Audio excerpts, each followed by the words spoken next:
So it looks like some Amazon customers have actually received the wrong MX game when ordering MX vs ATV All Out, or at least the developers seem to hope. They made a post on Facebook relating to the shockingly negative reviews of the game on Amazon and are actually looking for some honest feedback on their all new game. In this video, we'll be getting into my thoughts on MX vs ATV All Out, and I want to keep it like short and sweet, so let's get right into it.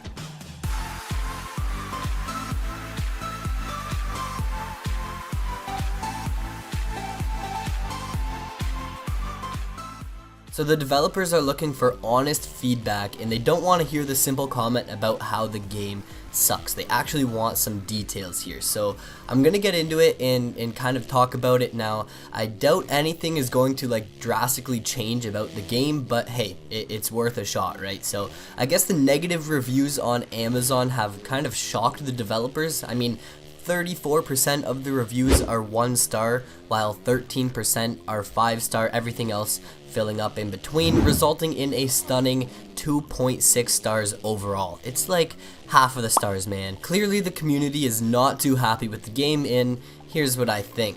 The freedom in the game is good in some ways, but the part that concerns me with it is the fact that the whips are so free. While the whips are cool, they're super fun and it's super fun to throw down, but it makes no sense to be able to toss it sideways as you're already approaching the landing of the jump. Whips are mainly done on the takeoff of a jump, and then they flow into the air, and the way you can throw them in All Out just doesn't feel right. Like, you can't whip when you're already in the air. You have to do it on the face of a jump. I could sit here and complain about the overall physics for hours because I find both the ground and air physics are like completely whack, but try leaning back in the whoops. It's like an insta wheelie, brr up right to the moon. Now how about the slot car racing? No matter what, you get like 100% traction 100% of the time. You can rail corners like you're on a roller coaster, and you don't even need your brakes because you can just turn a 180 corner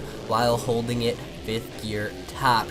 It's just not right. It just doesn't feel right, and maybe it's because I have like a moto background. It just doesn't feel right. You can't do that. Moving on from there, we've acquired some crazy magic ability that allows us to ride straight through banners on national tracks. So I think that's pretty sweet. Like, I wish I could do that in real life, just go like straight through banners.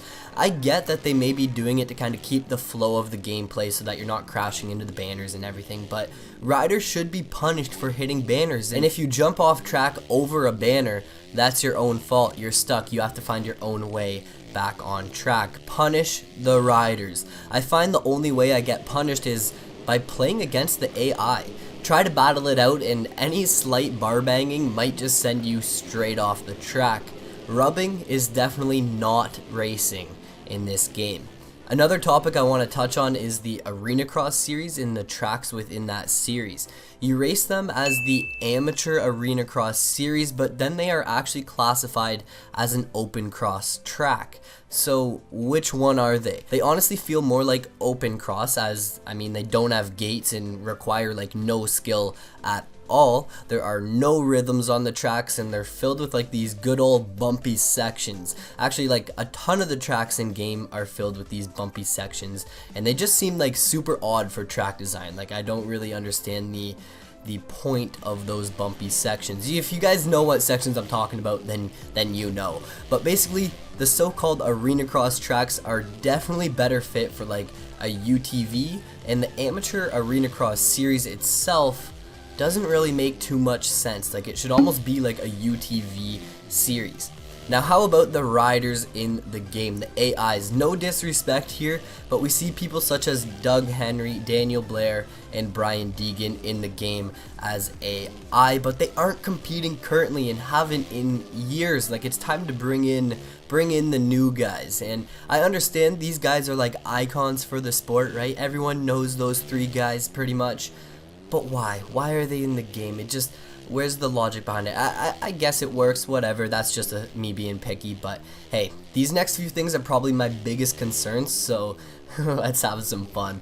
Preloading is something I've never ever liked. It allows you to just like launch to the moon, and man, it feels so bad. I just hate preloading, so I guess that's just me being biased, but where does the logic come in there? I don't know. It's just super unrealistic, and it takes like the arcade game to the next level of arcade games. Same with the whips, man. It just takes the arcade game to the next level of arcade game, being able to throw it down late. Like, I really love the physics of the whips, but just the way you can actually throw it down and you don't have to actually do it on the face of the jump or set up at all, it just doesn't work.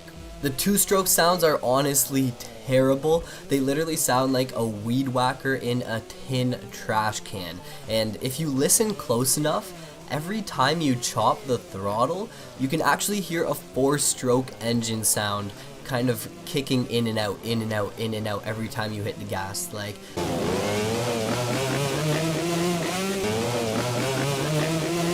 I don't know where that comes from, but I guess we ride 250s disguised as 125s. Now finally guys, how about the FPS, the frames per second?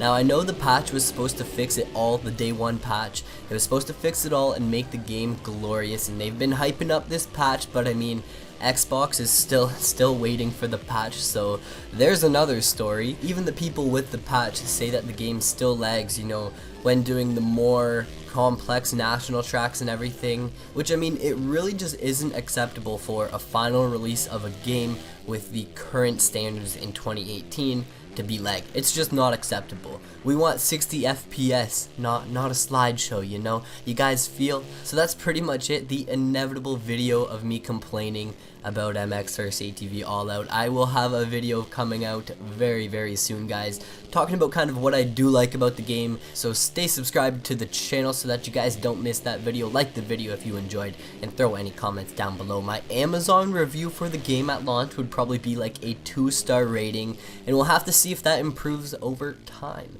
I'll catch you guys all in the next video. Peace out. Alright guys, this is Editing Goonzig here, using my whack mic to throw this in. Two things I missed here that I dislike about the game. They're really not two big things at all. One, when you're in customizing a rider, if you change from male to female, it actually wipes out your whole setup and resets it back to the original rainbow gear.